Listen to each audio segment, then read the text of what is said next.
Mini episode 1102 of the FDH Lounge is brought to you by Sportsology, delivering unconventional columns and webcasts about sports, TV, music, movies, and more. Follow them on the web at sportsology.com. The FDH Lounge. You want to schedule your life around it. A long time ago, on a gloomy, wet Cleveland spring night, two men stand alone amidst the late-night drizzle. Their voices echo across the vacant station parking lot as they debate the merits of the great American radio show that have been missing for far too long. On that night, an idea was born. That idea became the FDH Lounge.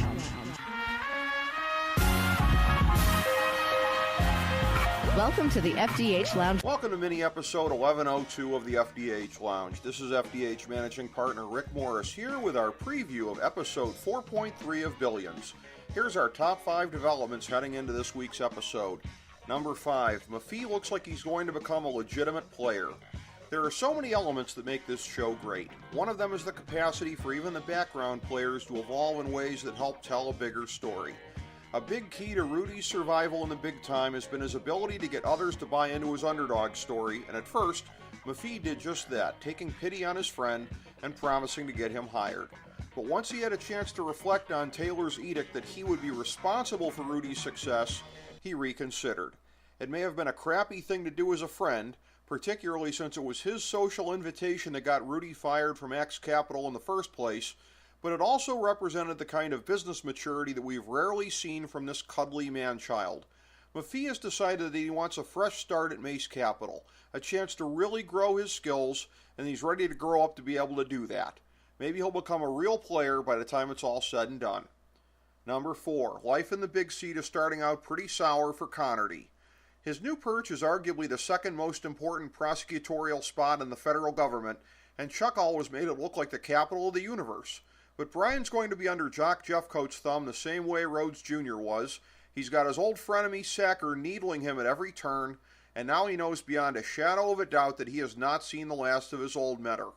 On top of that, the Boy Scout who always felt morally superior to Chuck had to stoop lower than him to get his job, and now good old self-righteous Brian Connerty is going to have to stay in the gutter to stay ahead of Chuck.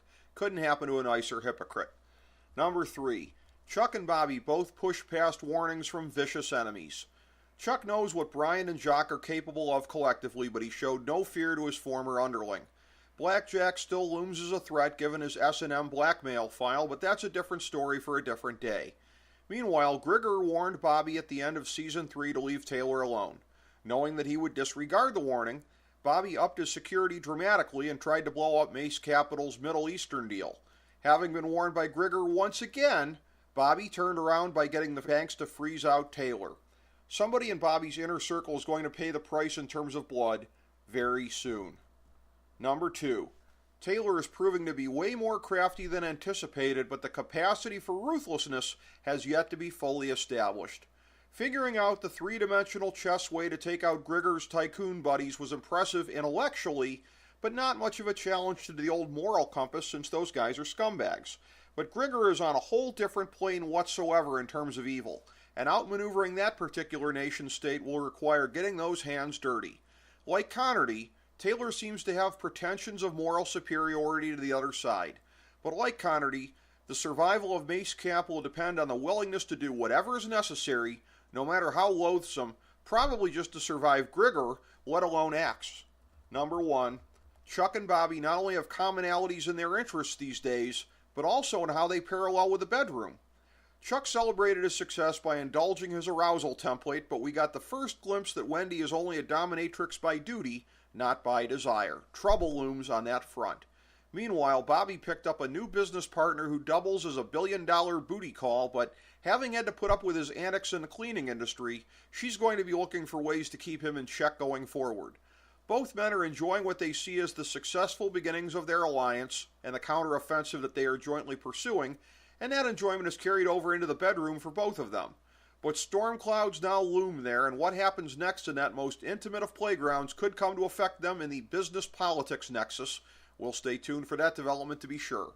Thank you for joining us for this mini episode of the FDH Lounge. As we bring the show to a close, we would like to extend our deepest gratitude to NBC, CBS, ABC, Fox, all Clear Channel affiliates, TNT, TBS, USA, UPN, Deadspin.com, YouTube.com, YTMND.com, MySpace.com, various blogs, Fox News, CNN, CNBC, MSNBC, IamBoard.com, Billboard.com, Google.com, ESPN, ESPN2, ESPN News, ESPN Classic, NBA TV, NFL Network, Sports Time Ohio, Athlon Magazine, Comedy Central, Cartoon Network, The Boomerang Channel, QVC, BET, The Spice Channel, Steno Notebooks, Manwich, Papermate Office Supplies, waitresses, strippers, bartenders, garbage men, janitors, microwave popcorn, the writers of The Office, Scrubs, Entourage, My Name is Earl, Oz, Metalocalypse and the Boondocks, Aquafina, and the Periodic Table of Elements.